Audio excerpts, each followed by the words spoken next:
So welcome, appreciate everybody coming out today. It's great to see a producer meeting with such good attendance. It's fun to actually be able to host one of these now instead of the last year and a half, so it's good to see everybody. Did want to take a minute to make some introductions. Ari, you can just keep standing up here. First off, wanted to introduce the directors of Idaho Dairymen's Association and Dairy West and Idaho Dairy Products Commission. These are your elected dairymen that represent you. So if I could get the directors of IDA and Dairy West and IDPC to stand up and be recognized. So if you have complaints, these are the gentlemen you go to.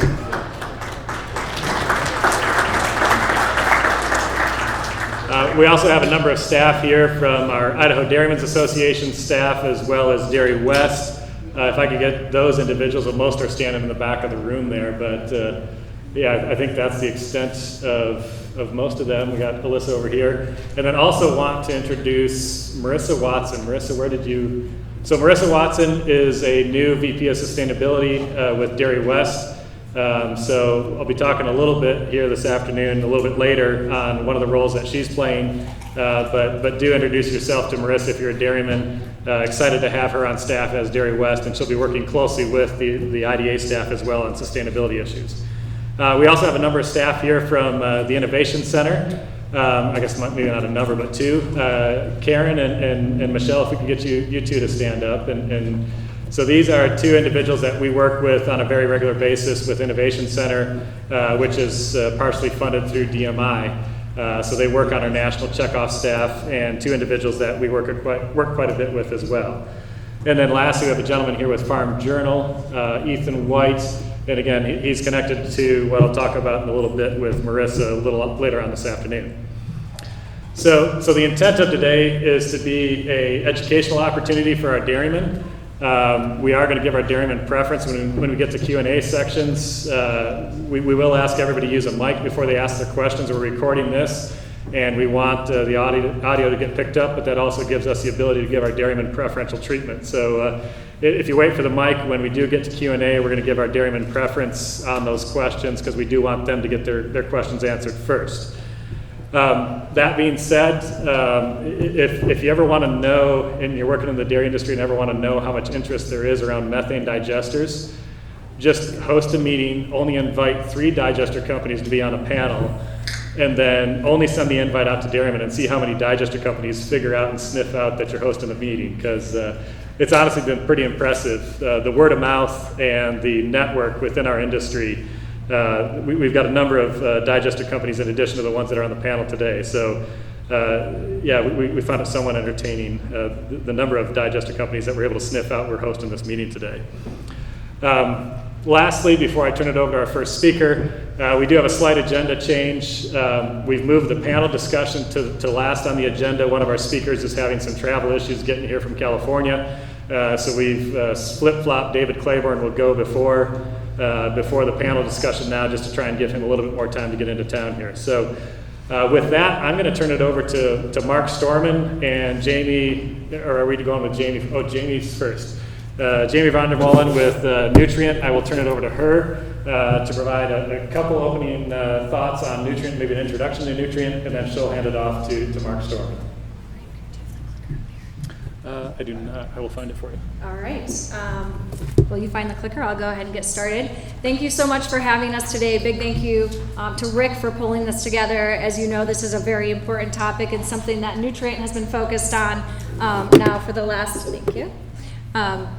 the last several years, and especially now we're taking a lot of calls from farmers over the last 7 months, a year on this topic. So we're really looking forward to being here. I wanted to just quickly, let's see if this works. Nope. It's been a while since we've been at a meeting.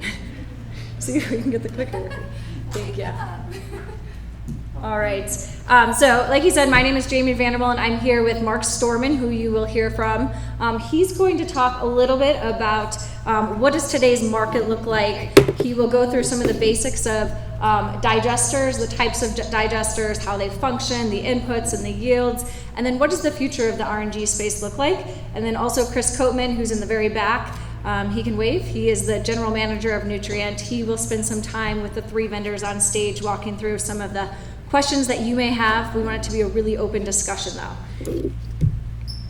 So just to get started, we'll give a quick introduction. So Newtrient was formed in 2015, and we represent almost all farmers in the U.S. through some of the main leading dairy cooperatives, as well as Dairy Management Incorporated, the checkoff, who we have a couple of staff here from today, and then also National Milk Producers Federation out of D.C. as our policy arm.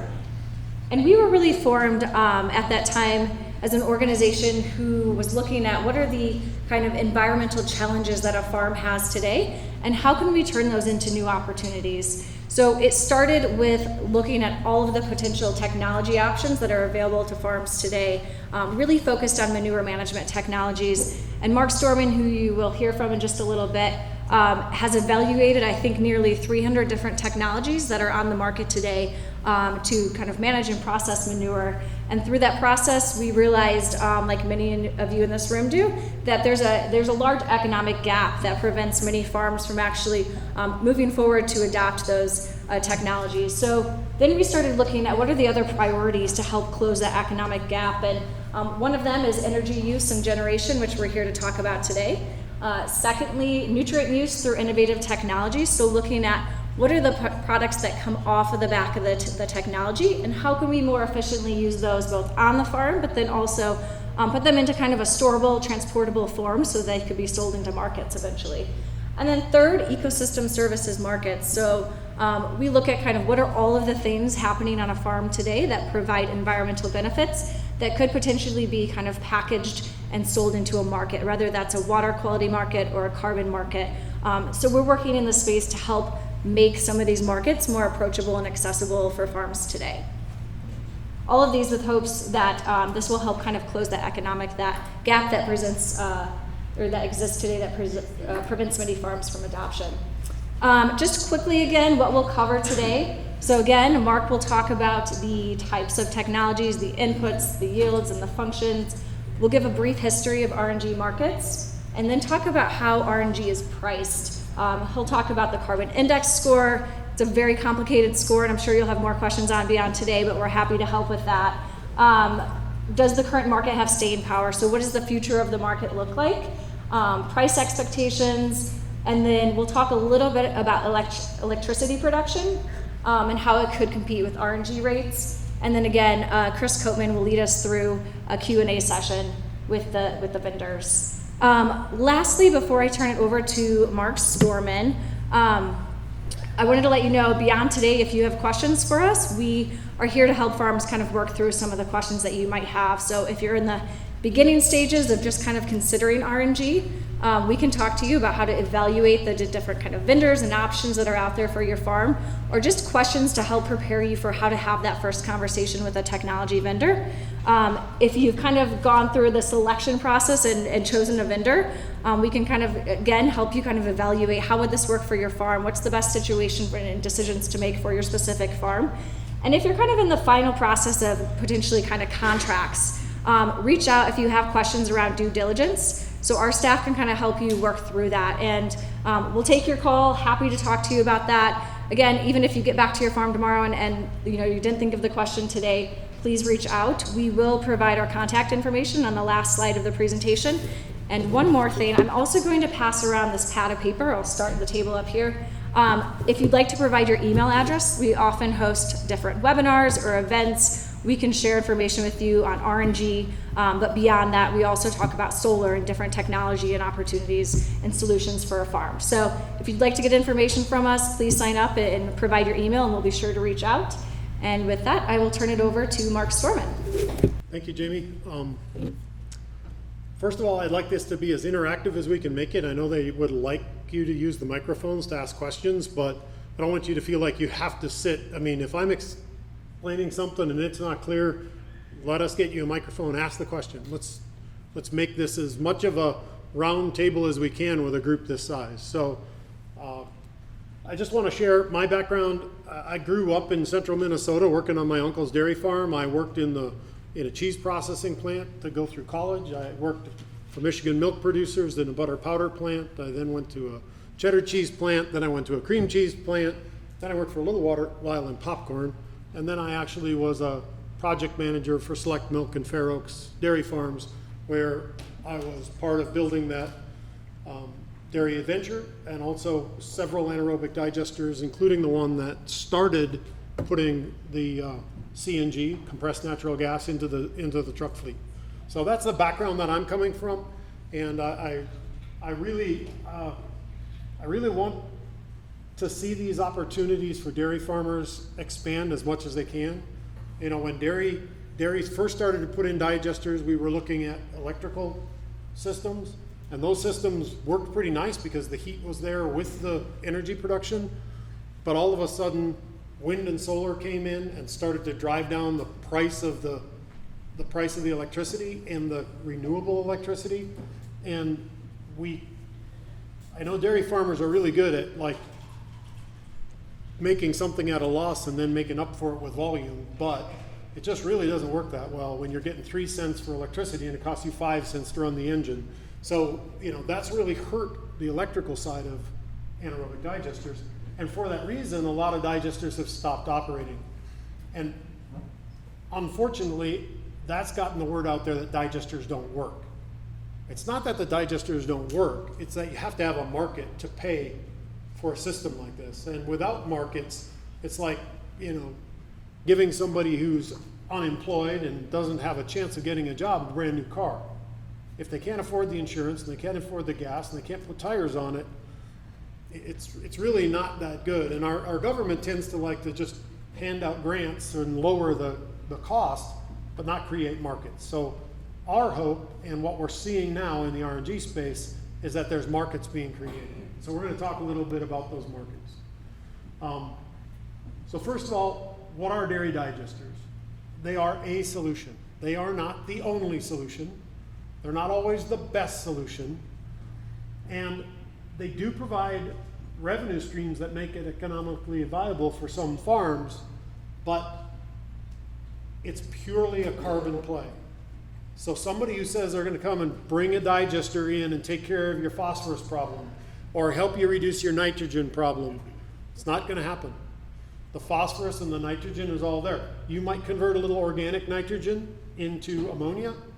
You might tie up a little bit of phosphorus in crystallization in the tanks, but you're not going to be in a situation where you put in a digester and you never have to worry about manure again. That's not how they work. And unfortunately, sometimes they get that billing. And unfortunately, in some regulatory spaces, they get that billing. And so people will be insisting, well, we've got to put in a digester.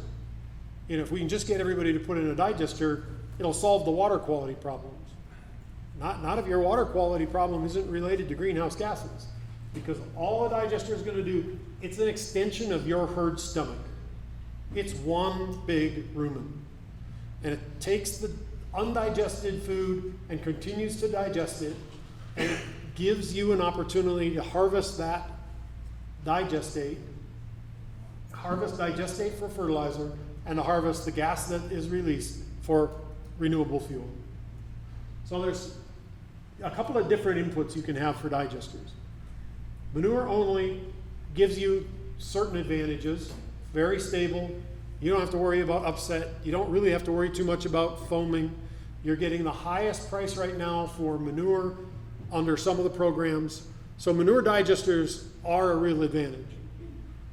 Manure plus substrates in certain areas, in certain markets, are also a very positive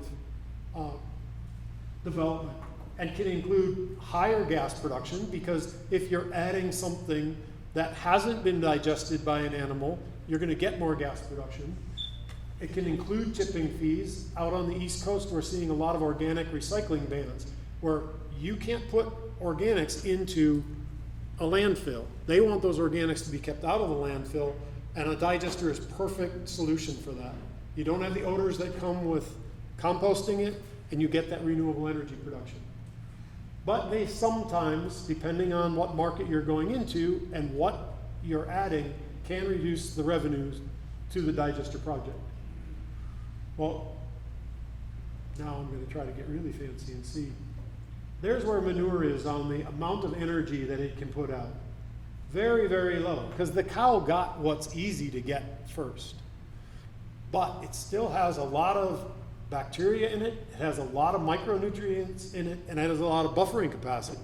So if you're looking to add other things, like maybe you have bakery waste or dairy processing waste or fats, oil, and greases, things like that, those things can be added to a dairy digester, and as long as you don't add them at such a high rate that you cause an upset, they can produce a lot of gas, and they can be a much more stable digester than you would see ordinarily. One of the speakers that's going to be up here with Vanguard, their initial model when they started their business was in the Northeast, helping to put mixed waste digesters on dairy farms, because they were leveraging that advantage that the dairy manure brings to the mixed waste digester. The other opportunity that you get is that by the laws of the renewable fuels standard, food waste, which EPA has decided is waste that comes off of a plate, so not processing waste from a factory, but something that has been served and then scraped off from schools, hospitals, sports arenas, all qualifies for the highest RIN value. And so as long as you're just taking food waste that come from separated sources, those qualify just like your manure under the rules of the RFS program. So I'm just going to talk real quickly about the three major types of digesters. And I'm only touching on this because, like I said, all digesters aren't the same, and a digester isn't a solution. And for some people, you can go with a much lower tech digester and still get a good revenue stream. For others, the lower tech doesn't give you a good revenue stream, mostly because of the fact that you're not in the right climate. So a covered lagoon, which are quite popular in warmer climates, just uses the ambient temperature of the lagoon water. And so remember now, that's not the air temperature that's out here, it's the temperature of the water that's in this lagoon that has about 40 days worth of your water in it. And so it's not going to get to 100 degrees, but it's also probably not going to get down to 28 degrees. It's going to modulate with the seasons, and during those seasons, it's going to produce gas based on what kind of that average temperature in that lagoon would be. And by capturing that, you can get a very high CI score. We'll talk more about that. And you can produce renewable natural gas, or you can convert that renewable natural gas with a generator into electricity. Generators also, you don't have to go to pure natural gas. You can leave the CO2 into it. So just quick little nerdy biology. The bacteria basically produce three gases when they break down the manure. They break down CO2, methane, and some hydrogen sulfide. And you're always going to have some hydrogen sulfide in a dairy herd because your dairy cows eat sulfur. The worst of those three is the hydrogen sulfide. It'll eat anything except aluminum, ironically. But you can take, and the vendors here that have built digesters, or anybody here that's been on a digester, you can open an electrical panel after 2 weeks and you'll see that all of the copper is turned black because of the hydrogen sulfide that's around. Hydrogen sulfide is truly most often what kills people when we have situations in digester deaths. It's because of that hydrogen sulfide. It's dangerous, and it's a difficult, not a terribly difficult gas to remove, but it's the one we have the least effective systems to remove. And I only say that because we don't have a natural bacteria that lives in an environment that's half CO2, half methane, and survives off scrubbing hydrogen sulfide out. If we did, there'd be good biological scrubbers. What we do is we have bacteria that kind of do that in kind of those situations. So we use biological scrubbers for that. But if you upset them, and they're easy to upset, like a teenage girl, you can get them knocked out, and for 3 weeks you can, and I have 5 daughters, guys, so I can say that. You can get your CO2, H2S levels too high and really seriously affect your downstream equipment, your membranes, your engines, and things like that. So, hydrogen sulfide, bad thing, you've got to get it out all the time. And probably the biggest challenge we have right now, the guys that get up here on the panel can agree or disagree with that. But in my experience, what I'm seeing, probably the biggest challenge we have right now with projects. CO2 is basically used in fire extinguishers. So when we built our first digester and started it, our mechanic kept saying, now, Mark, you realize you keep wanting me to run these engines, but half of the fuel you give me is something that suppresses fires, and the other half is methane. And so you can run an engine on a 55 to 60% methane content, but CO2 is not something that is really allowed to be included into RNG. So when you're talking about RNG projects, renewable natural gas projects, you're removing the CO2 as well, and you're having to get about 98% pure to get into the pipeline. So covered lagoon digesters, warm climates, places that typically get no cold, freezing weather.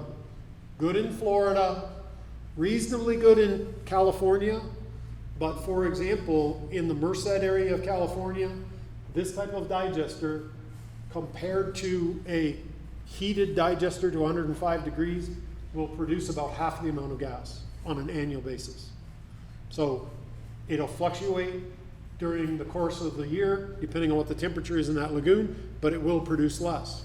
Now, you might wonder, well, what difference does that make? Well, if I stand up here and tell you that your cows can make 100 cubic feet of biogas per day, I'm talking about in a heated engineered digester. I'm not talking about in a covered lagoon. In a covered lagoon, they might get to 80, 90 cubic feet of gas per day. At the tail end of the summer, when that lagoon is as hot as possible, and it might actually be 20 or 30 cubic feet of gas per day if you're in an area that's a little too cool and you start getting down below or close to 40 degrees. You know, if they're bacteria, they grow at the temperature. So as you're looking at projects and as you're discussing the projects, you'll see that a lot of these factors can be considered. You're not going to be able to get the same amount of revenue from a covered lagoon project per cow because they're not going to get as much gas. So just different things to look at. Sometimes it's still the best choice. Sometimes it makes the most sense for a project, but it's always got to be something that you consider. So then real quickly, there's mixed plug flow digesters. These basically, when you're adding a gallon in, it's forcing a gallon out of the other end. And typically these are heated. The digested manure can be quite thick, 5 to 15%. And because you're putting it in at one end and it's coming out the other end, every pound of volatile solids that goes into that digester has the full detention time to be able to be broke down. So when you put dairy manure in, about 40% of that dairy manure can be broke down by the bacteria. The other 60% is like the fiber that passed through the cow, and it's going to pass through the digester. And so you're going to have an opportunity in a mixed plug flow digester to get those volatile solids that can be digested over the 20 to 22 days that it's in the digester, where as we go to the next one, a complete mixed digester, where you're putting it in and it's being mixed totally, and some of that manure, the same amount that you're putting in, is going out that same day. Some of those volatile solids that you put in today are actually going to get out before the end of the day. And keeping that fibrous material in there longer so that you have an average solids detention time of 22 days does not produce quite as much gas. And again, I'm not saying that to say that these are the wrong systems to use by any means. They can be very effective. They can be the right choice for your farm. Certainly in certain circumstances, like when you're adding other waste streams, there is a benefit because the pH doesn't get as low. You don't convert the fats into soaps and have troubles with foaming as much, but they do produce slightly less gas than you do in a perfect situation with a complete mix and a plug flow digester. So the opportunities that we have in the digester space are really kind of multiplied, and as you add across the more you want to do with your digester system and with your manure, the more you're going to have to add systems. So if all you're trying to do is harvest that energy, like I described, you can do that with a pretty simple digester, and you can take everything out of your digester and put it in your lagoon, just like you're dumping your manure in your lagoon. End of story, I'm harvesting gas. Carbon play, pure 100%. But there might be other opportunities for you.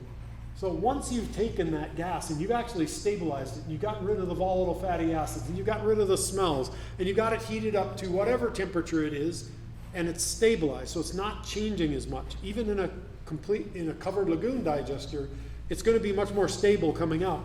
Now you can have some opportunities to add other things to it, and to look at doing other things with the carbon credits, being part of the ARFS, being part of all of these things. This would be more using it on farm. This would be selling it off farm. And then you can move on from there to look at what are some of the manure-based products you can have.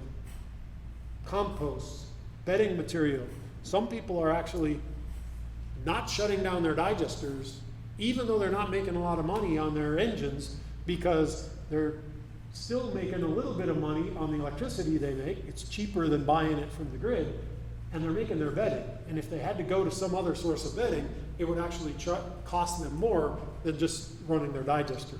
And they still like the benefits of the lower odor, and their neighbors certainly, like that benefit as well.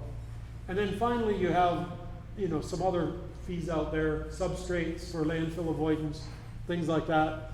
Different sorts of credits that we are hoping that we can continue to work with states and other entities to be able to develop credits for the dairy farm and for the good that you can do. After a digester, you can put in a system, and there is a system up in, at least a couple of them up in Wisconsin, that are producing drinking water, basically out of the manure stream. Now, it's questionable why you would want to drink water out of your manure stream, and most people don't need drinking water out of their manure stream, but we have the technologies to do that right now. We have the capabilities to do that. And so there's all sorts of different opportunities. It's Wisconsin. It gets really cold. There's not a lot to do. Aaron Rodgers is leaving. It's what you do. So what drives renewable energy projects? Well, there's a couple of different programs. One is a national program. That's called the Renewable Fuel Standards. That's the same program that was set up for the ethanol producers. And it's all based and structured around ethanol. The other one out in California, and now in addition to California, a few other western states, and I don't know, is Idaho considered a low carbon fuel standard for their trucking fleets? I don't think they are right now. But they're even starting to have these conversations out in the East Coast, Colorado. I think New Mexico is looking at it. So a bunch of these low carbon fuel standards are coming through, and that's really been what's kicked this up a whole notch. The RIN values, they're okay, but what's really got this room filled up is this low carbon fuel standard in California. And then there's consumer demand, and there's actually utility companies. Remember I said that solar panels and windmills were brought in, and that kind of cut the rug out under the electrical price, but you can't make renewable natural gas with a solar panel or with a windmill. You can only make renewable natural gas out of renewables using something like anaerobic digestion or a few other processors. And so that opportunity becomes an opportunity where dairy farms have a perfect substrate to produce this at a very, very low carbon intensity. And that's what CI stands for when we start talking about the CI scores. So when you look at the incentives, it used to be very early on, 2004, it was really compliance driven. And when I say compliance, it may not be a regulatory compliance. Maybe you're just tired of your neighbors complaining, or there's no way you're going to get a permit to expand your dairy if you don't do something differently with your manure. So compliance doesn't always have to come from a regulator. It can come from a lot of different factors. Then we started to see a little bit more of these electricity incentives. We had a program that would give you a 30% credit, and that still exists to some extent at the federal level for tax credits. And then we started to see the RFS and the energy being produced. And that's when all of a sudden you started to see CNG start to rise. And you started to see more credits being sold. And then we finally get into the LCFS credits. And you see down here where that's just taking off. And so as we look at these different opportunities, what really has happened is as markets have developed, you're seeing it move. And so that's why we really talk a lot about markets on this. So the low carbon fuel standard was designed to decrease the carbon intensity of California transportation by 10%. It was, I think the bill was 1863. They instituted it, and part of that was dairy was going to have to reduce their emissions by 40%. Well, they started to do some projects in California where they started providing funding to cover lagoons and to put digesters on California dairies. And right now, in the last report that came out of the California Air Resources Board, CARB, dairy digesters are producing the largest greenhouse gas reductions, and they're the most cost-effective investment being made in California to try to address their carbon issues from transportation. So a real success story for the dairies of California. And again, most of those dairies are using covered lagoons. So like I said, there is application for many of these different technologies. But the first one that led the way is the renewable fuel standard. And that caused the issuance of RINs. RINs stand for Renewable Identification Numbers. And there are there's 6 different types of RINs. But what most people are familiar with is basically the RINs that come from ethanol, which I believe which maybe I did put on here. I think they're D5s. Where we get the advantage as dairy farmers is we're classified as a cellulosic RIN. And corn stover, animal manure is a D3 RIN. So as you go up in greenhouse gas reductions, your RIN can be applied to more and more projects by the parties that are obligated to buy this, which are the people that blend fuels for trucks and cars. And because of that, they're higher and higher value. And we'll talk a little bit more about those values as we get to a little farther in the presentation. You can see what's been happening as we look at the D3 and D5 RINs. So when you look at it, the way it's been going and the mandated prices and the different renewable biofuel standards, as more and more of them have been required by the renewable obligations, the RO, the prices have been going up, and the gallons of fuel that they displace have been going up. And this has been going on since back in 2009, but the cellulosic has really expanded with the introduction of anaerobic digesters on dairy farms. The dream was that they would be able to take corn stover, instead of corn in ethanol plants, take the stover, convert that using cellulosic degrading organisms, and produce ethanol from that. That has been done successfully, but not cost effectively. So about 90% of the D3 RINs issued in the United States right now are from manure digesters. So then we move into the CI score. And here's where we get into the LCFS. And the CI score, to oversimplify it, is based on your manure production and handling before a project and your manure production and handling after a project. So before a project, you were emitting greenhouse gases. After the project, you're no longer emitting, so you get credit for bringing that down. The calculator they use, which is called the GREET model, gives you credit for the emissions that are reduced by not using fossil fuels like gasoline and diesel fuel. And you can see their scores here are positive scores. low sulfur diesel, fossil CNG, gasoline, by the way, falls right in here in this 90 range. And then you get to just, you know, RNG, renewable natural gas, down in here. That's like from landfill gas. Doesn't quite get to zero, but it's getting close. Then you get RNG from a dairy lagoon, or from a storage pits that are always full, that aren't empty regularly. So for example, the dairy I worked on, Fair Oaks Dairy, we had pits at the end of every barn that we scraped into. Well, we could never get those pits completely empty, so there was always anaerobic digestion going on in the bottom of those pits. And so when they evaluated that project using the low carbon fuel standard GREET model, that project had a minus 254. So that's a project with lagoons for the water that they flush and pits that they were always hauling out of, but they never completely emptied. So as you look at those different scores, you can see that by far, the swine manure is less, RNG from waste treatment plants, RNG from food are less. There's nothing that is as effective as dairy manure.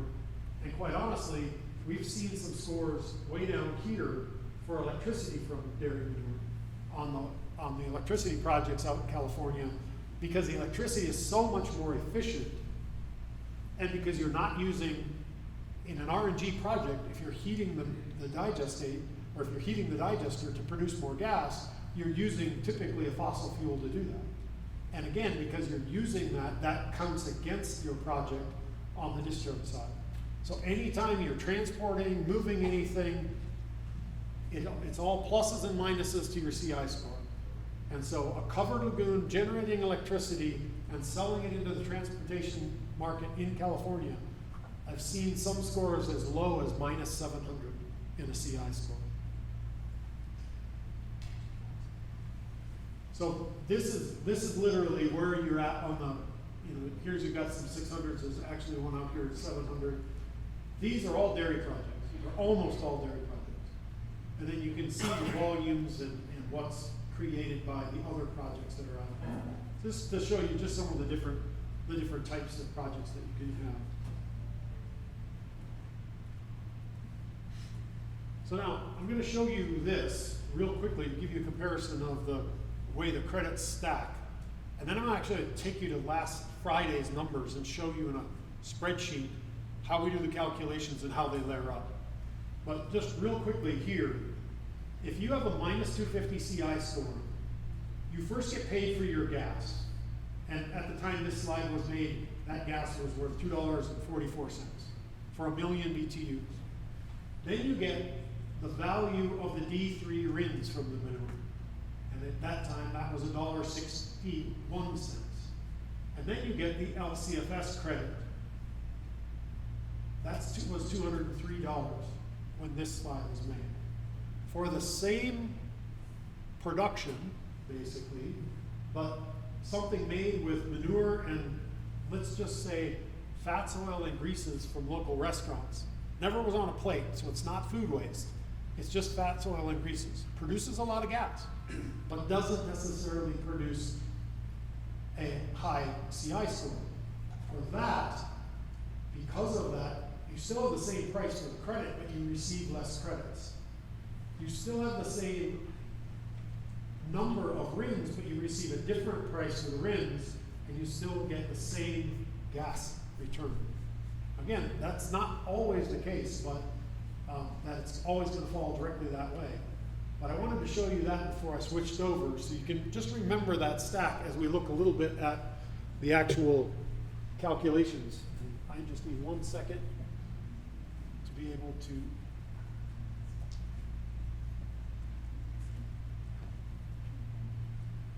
switch over. Yep, we're good. Before I start doing this, are there any questions? Because we've just pushed a lot of information out there. That $203, what is that? I'm going to show you. That's what this slide is actually for. So I'm going to show you how we make that conversion. But that's a great question. Anybody else have any other questions, Because now we're gonna kind of dig into how does the revenue stream build, and then what does that mean to you, a dairyman? Because up to this point, you know the digester goes on your farm, but what does that mean per cow? So, the first thing I was gonna show you is the base gas price. Well, they sell natural gas by the million BTUs. An MMBTU or a decatherm. They all are the same thing. And these numbers, which are different than the numbers you just saw on the last slide, are the numbers from last Friday. There's links that I just go in and I update this stuff a couple of times a week. So $2.77 is if you took the gas pricing out 10 years at the CME Group's website. So if you take the average gas futures for the next 10 years, it averages out to $2.77.1. And that's what you're going to get from a utility if they're just buying your gas. And it's brown gas. There's no upside. That's just flat gas price. The RIN value is calculated on an ethanol gallon equivalent. So remember, this is a million BTUs.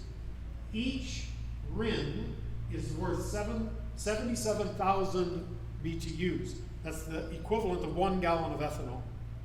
So to get to the 283, you have to convert that 283 to MMBTUs. And when you make that conversion, it actually steps it up to $33.96. Now that's not a perfect, because you have to factor in lower heating value and EPA. It's actually like 6.81 RINs per MMBTU. But if you're really interested in all of the values, I have another slide on this that has all the explanations on that. And there's still arguments that go on all the time around it. Then the low carbon fuel standard at $188 on Friday is a credit based on how it was generated, the GREET model, and what fuel it replaces. And for that, I literally took the D3 calculator that CARB publishes it. I'm sorry, it's a tab down here, and I linked this sheet to that tab so that I use their calculator to calculate this value. And that credit for a minus 250 score is $58.33. So if you add all of that together, the gross price for gas last Friday was $95.07 a million BTUs. And that's why there's developers that are interested in your manure. Because something you can buy out of a pipeline for $2.77 is worth $95.07 if it's renewable natural gas, contracted into the California fuel market under the low carbon fuel standard and getting a D3 RIN. Now, I'm going to show you something because here's where it gets a little confusing. Here are all of those same numbers for a score of 0. You can see significantly less, a third of it. The RIN value drops. Again, we used a D5 RIN for this.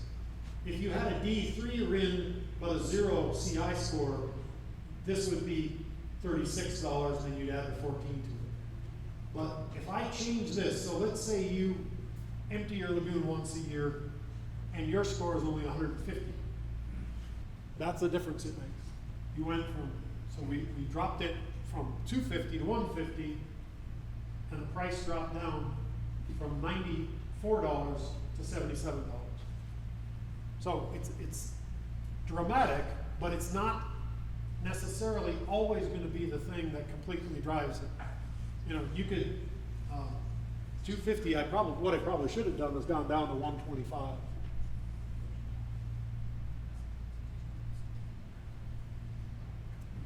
So that's half the CI score. All right, we went from minus 150 to minus 125, but we didn't half the price.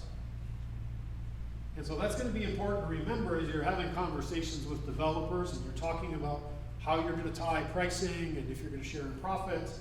As you look at something, and as you look at your project, if your project has half the CI score of something you see that is a 250, it's not necessarily gonna have half the revenue stream. There may be other factors, and depending on what technologies are used and how it's done, but here's the piece that I want you guys to be able to understand as you're looking at projects for yourselves or with other vendors. And that's down here. If I can get to it.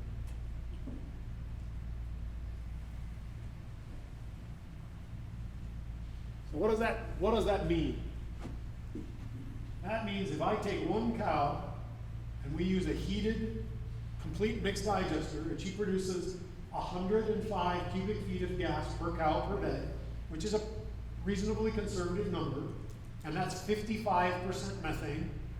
So CO2 dissolves in water, so the bacteria produce the CO2 and the methane in about equal portions, but the methane all comes out and some of the CO2 dissolves in water, just like you can get a soda bottle to fizz, and so that's why you get an increase in methane. The more water you have, the higher the methane concentration.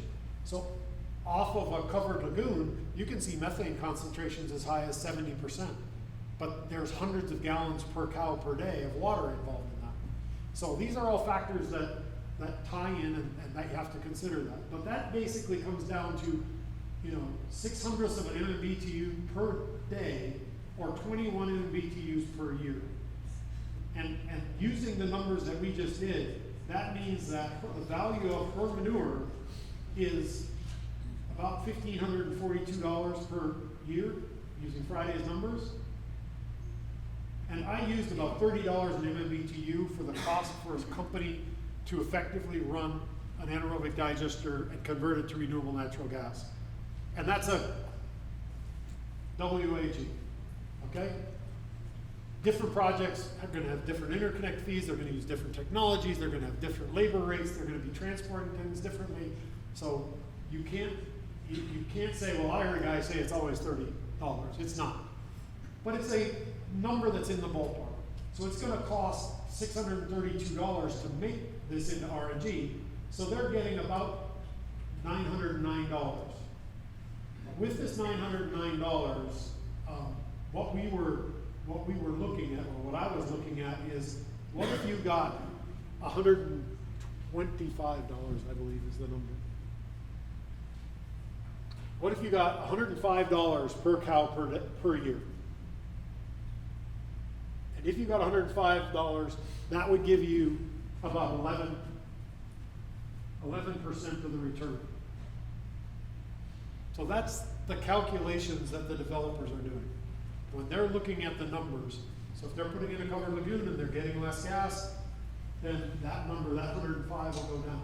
So what does that mean in real numbers? Current pricing, that means that one cow producing 80% of fat corrected milk produces about 4,400, 4,463 in milk value a year, 1,542 RNG value, about 124. I'm going to tell you this isn't Friday's numbers, it's probably back earlier in the spring, and then you can get about 4 carbon credits per cow, and you only get about 75%. The cow is worth about $6,182 if you fully maximize the markets that are out there right now for it. Now, some of you might be doing better, some of you might be doing worse. So are these numbers using that minus 125? Right now they are. I should go, thank So if you. I should go back and put it. 50, that's going to change? Yes, it will. Hey, Mark, can you repeat the question? Yes, the question is this still using the 125 CI score? And I did forget to change that back to a -1, -250.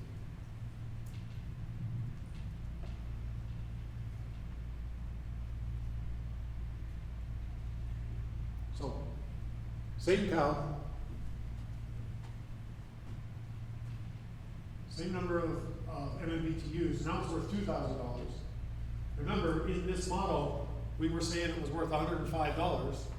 That, I can change that number too, to whatever number you want. But there's your 7.7% of returns to the dairy if your CI score is higher. Now, you may be asking me, what good does this do? I don't like to see good projects not get done. And Most of the time when a good project doesn't get done, it's because somebody got too greedy. And I've seen projects that haven't gotten done because the developers got too greedy, and I've seen projects that haven't gotten done because the dairymen were too greedy. And I think everybody needs to think of projects in terms of 5 years from now, when we're sitting around the table, when we all want to do it again, and when I want to recommend this to my neighbors. Or if my neighbors don't do it, am I going to be happy 5 years from now when they're looking to do it? And so that's what I encourage all the vendors to do, and I encourage you to do, is you have to look at their side. You have to understand that they're going to be making a huge investment. And they have to understand that their huge investment is going to be set right beside your huge investment that's called the dairy. And you may not be in a legal partnership, but you are going to be in a long-term relationship. And so I encourage you, when you start looking at these things, be ready to have some hard conversations. Be ready to explain how you can guarantee your dairy will still be making manure 20 years from now. That may sound like a difficult question for somebody to ask, like who's going to take the dairy over when you're my age and getting ready to retire?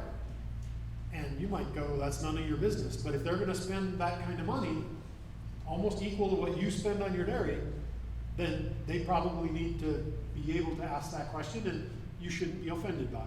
You should be able to have an answer for those sort of things. So there's lots of questions like that, and I tell everybody, have an out clause, both for the developer, if things go wrong for them, and for you. And that's got to be fair. If you just can't stand each other after 5 years, somebody's got to be able to buy somebody else out. That's usually is the simplest way to take care of it. So under the 1372 per cow, that's a big number. But 1372 return to dairy is a small one, but that went down after you adjusted it. No, the return went down because I left the value, per cow value. If all you were getting was a flat $105 per cow, which is a number that I've seen out there. Oh, okay, so that you're saying when the 1372 goes to the owner of the digester and the dairy gets the 7%. Yes, they get the 105. So if the dairy owned the digester, the dairy would have a much better, bigger return on The dairy owned the digester, exactly, they'd be making approximately this in this model, right? Assuming they're doing $30 MMBTU. Okay.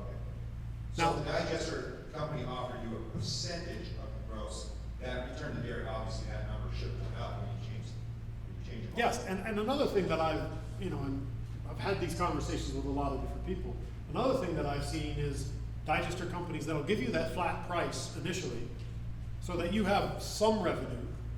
And I would argue that that's reasonable because you have some costs in getting that to them. So that's their raw materials and they're paying for raw materials. But then it might be fair for them to only include you back in if it gets above a certain point. So you guys decide what you think that percentage is, right? But if somebody comes in and makes a $20 million investment and is basically giving you 7% of that investment up front, and then cuts you back in at 15 or 20% when it gets above that, that sounds kind of reasonable to me. If it's doing nothing, if you don't have to put anything into it. If you want to share in more than that, maybe you want to be in the equity. There are some farmers, I get calls all the time about, Mark, I want to do this myself. Who can I talk to that'll build this for me? My banker says he'll help me fund it. Well, that's a good thing. There are other guys that have the banks and have the dairies and have the portfolios to do this and say, don't want anything to do with it. Give me a reasonable flat fee. I don't even care about the profit. Give me a reasonable flat fee I can depend on every year. Build your project. We'll work together. That's all I want. And then there's everybody in between. So that's really, I'm just providing this information so you can make a good decision. How much of that are you willing to give up? How much of that could you finance? Now remember, you are talking about millions of dollars here. 3,500 cows, you're talking $15 million digester system with RNG and interconnect. So, how am I doing on time? 10 minutes? The digester's all nice. The digester's all nice, easy, it all looks good, but the main problem we all have is getting rid of our shit after the digester. That's our number one problem. I mean, we don't mind seeing a little less on our return if we can push clean water out the other end. Now that's where, what's the cost of that gonna be? Would we be able to offset the money we make on the digester to clean up our water to where we can actually farm more animals per acre and prove it to the county? Because all these digesters, they so far have done nothing as far as cleaning up the water after the digester. You're absolutely right. That's the biggest factor that we're running into. That's how I started this, is a digester's a carbon plant. Right now, it's the only revenue. I'll tell you an interesting story. The first meeting I ever went to with Newtrient was to fly out to Vermont. And I remember distinctly because I used to work in milk plants, and I had actually interviewed to become a supervisor or production manager at Ben & Jerry's, and I didn't get the job, but we went back to Ben & Jerry's, so it was kind of an interesting little turn of events. And so we sat down, and they were all very excited because they were going to do programs that were going to get digesters across the entire state of Maine. They were going to, or Vermont, they were going to try to get a digester on every dairy. And we were sitting in that meeting, and we said, Newtrient would probably love to work to get digesters on every dairy. And we'll produce renewable natural gas or electricity or whatever you want. And they said, well, what about the water? And we said, well, we'll put a valve there, but you're not paying for water. And that's the problem with digesters. If you're going to give grants for digesters, you're not paying to clean up water. To clean up water, you got to look at polymers or UF or vermifiltration beds, or you name it. There's all kinds of technologies out there. Jamie mentioned, there's probably 60 anaerobic digesters in that 300. The other ones are all different technologies for getting the solids out, getting the phosphorus out, getting the nitrogen out. But that is going to be an issue. And 2 weeks ago, I was in Texas, and I drove by the Huckabee Ridge plant. Anybody here remember or know what Huckabee Ridge was? It was one of the very first gas cleanup plants built in the United States. They built this huge plant, they got it started, they ran for about 3 months, and they discovered that they had not made arrangements to get rid of the solids. They hadn't made arrangements to take them back to the farm, they hadn't made arrangements of selling them, and they were stacking up behind the facility, and the state came in and said, you can't just pile this shit here. And that hasn't run. It's probably 12 years ago. Tanks are starting to fall down, but the back end is the biggest problem. You've got to find and figure out what you're doing with the back end. And if you have enough land, and you have the crops to do it, then we have the technologies to help you get them to the right place. Let's say you've got a hot spot for phosphorus right around your dairy, because let's be honest, for a long time, nobody cared about phosphorus. You put down enough so that your crop got the nitrogen. Well, now all of a sudden phosphorus is a big deal. So now you need to get your manure farther out. So maybe you can get the water out of it and get a tea water that you can put close to your dairy with just a little bit of phosphorus, and the rest of that phosphorus can get hauled away. There's technologies that can help you do that. But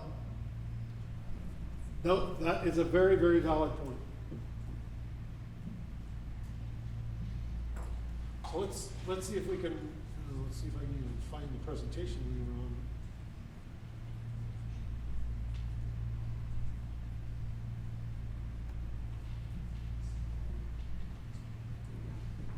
Are we back? Yes. All right. So, because I don't have a lot of time, what will scale these projects? Incentives, like LCFS, national, state, companies getting aggressive with carbon reduction goals. There are utilities now that are starting to partner with dairies to produce that renewable natural gas to put in their pipelines so they can lower their score. Because remember, they're at a minus 50 for natural gas, or they're at a positive 50. So if they can put minus 250 gas in the pipeline, they don't have to put 100% renewable to get to zero. And so they've started to figure that out, and they've also figured out that they can't put a windmill up to get gas in their pipeline. And so you're starting to see the utilities reaching out to dairymen and programs to get that gas into the pipeline. And then, unfortunately, if we don't see solutions, and right now the stick behind the carrot in California is if they weren't able to get the reductions at the dairy level below 40%, I think it was 2025 that they were going to start kicking in regulatory solutions. Now the dairies have actually made enough progress where it doesn't look like that's going to happen. But as soon as you start getting regulated, something you're regulated for, you can't get a credit for. So it becomes a bit more cumbersome.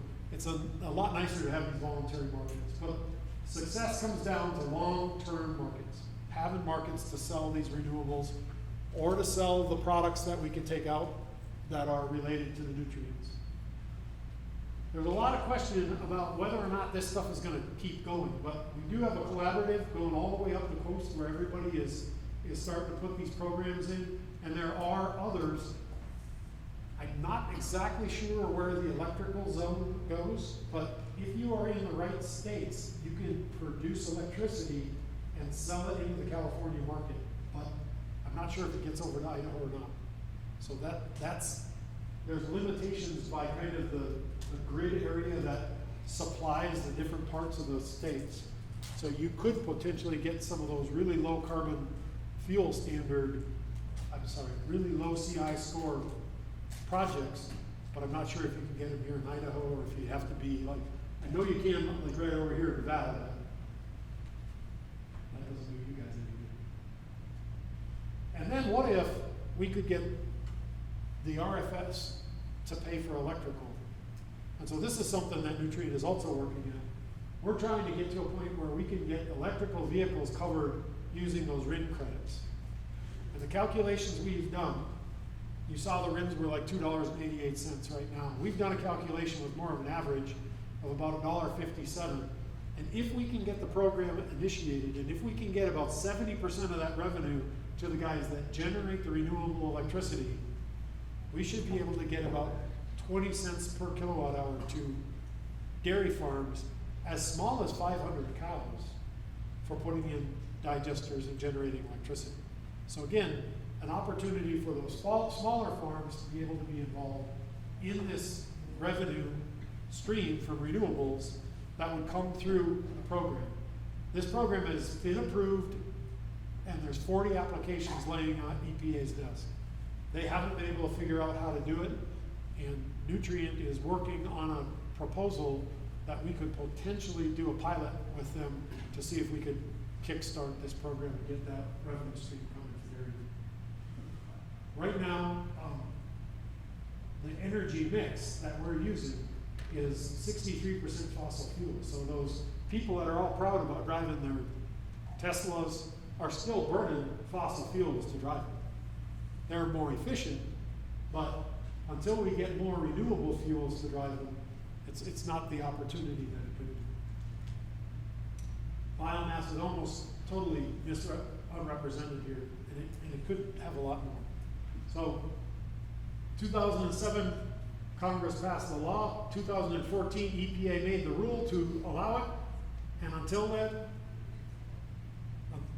now, they haven't acted on any of the applications, even though they made the rule back almost 7 years ago now.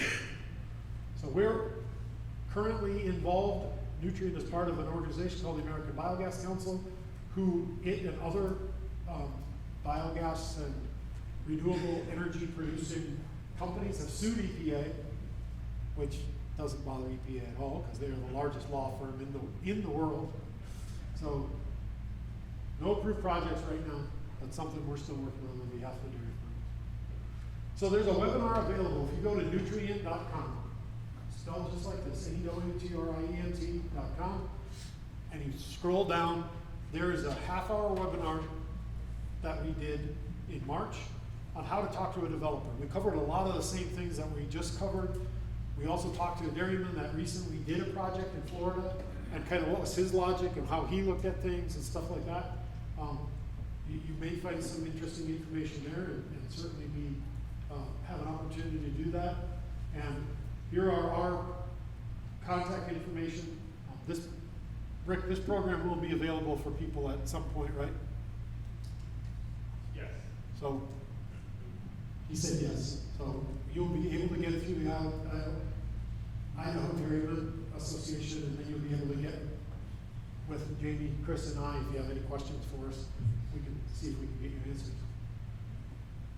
Now, I believe we're going to pause and do a switch. So I'm going to let you take over. Well, let's see if there's any more questions for Okay. Mark before we let you go.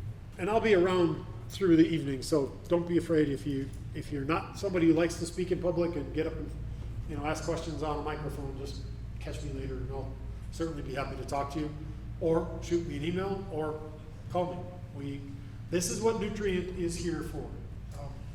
We are an LLC, so we can actually work with individual farms. If we get to the point where we're working just for you on your farm or on your project, then you will probably have to cover our costs, because it wouldn't be fair to charge your co-op or the larger dairy organization for supporting your project.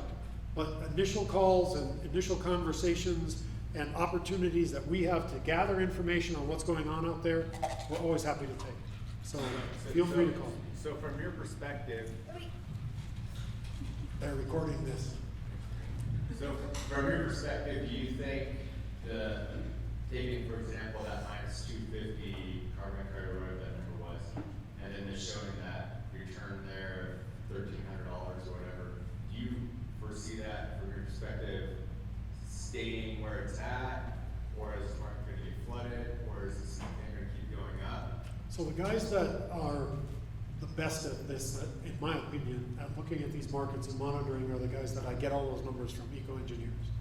And in a recent podcast, they were saying, and supported by some others on the webinar, that they felt that California will continue to try to maintain pricing in the $180 to $200 range under the LCFS program.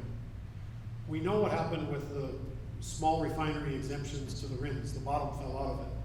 So that becomes very political. But I think if we can get some stability in that RFS program, and if EPA starts to just kind of use an even hand, that again will stay at a similar level to where it is now. I don't see it going, I think maybe we're on the high side, at $2.88, but I think RINs and D3 RINs in that $1.50, $1.57 range that we used for the electrical pathway, that's reasonable. They've gotten as low as 50 cents, but only for a little while, and they've come right back up. So I would say in the long term, we always say what happens in California, works its way across when it comes to environmental. And we see these low carbon fuel standard programs, we see all of these incentivized programs to get this fuel into the transportation fleets. So I would say that there's a positive to slightly upward trend. I wouldn't necessarily say that it's a negative at all. I think you're looking at something that does represent an opportunity to be a consistent market for quite a while. And so if you had, say, 15, 20 million of your own money, and would you own your own, or would you partner up with somebody? Because say you could. Well, as somebody with 15 years of experience, if I had $15 million, I would probably find 4 of you excellent dairymen and offer to pay part. Because I am not a dairyman. And I would want to partner with somebody who I knew was good at his job, and then I would partner with vendors and organizations to build and operate a renewable energy facility that was as good as the dairyman that I was working with. That's what I would do if I had $15 million.